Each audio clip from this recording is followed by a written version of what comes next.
Et justement, pour bien terminer 2020, une note de gourmandise à présent. C'est un plat qui se décline à l'infini, facile à réaliser et qui fait toujours son petit effet, le soufflé. Salé ou sucré, il a un pouvoir sacrément réconfortant cette période hivernale. Marie Boyer, Théo de Santi et Laura Zéphirin nous livrent les secrets d'un soufflé réussi. Pour réussir notre soufflé, rendez-vous avec un pâtissier élu meilleur chef du monde.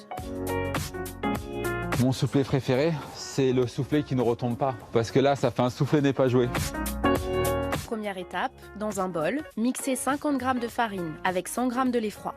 Et dans une casserole, mélangez 410 g de lait, 100 g de sucre de coco et sirop d'érable. Quand ça va bouillir, je vais le verser sur mon appareil, farine, lait. Et ça, je vais le reverser à l'intérieur de ma casserole et ça va épaissir. Donc je vais faire comme une sorte de béchamel. Alors, regardez, elle est un peu liquide comme ça.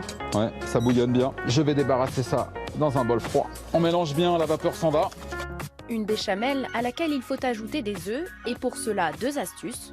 Des jaunes d'œufs crus parce qu'il faut qu'ils cuisent au four. Et ensuite des blancs d'œufs pas trop montés pour avoir une texture qui se mélange bien. Enfourner durant 25 minutes à 180 degrés. Et le tour est joué. Sucré ou salé, ce restaurant réputé en a fait sa spécialité. 300 soufflés servis par jour.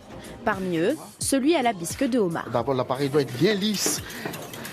On ne doit pas voir de grumeaux, vous voyez. C'est bien lisse cette béchamel-là. N'hésitez pas à rajouter toujours un peu de lait si vous sentez l'appareil trop ferme. À chacun ses astuces pour un soufflé qui ne tombe pas.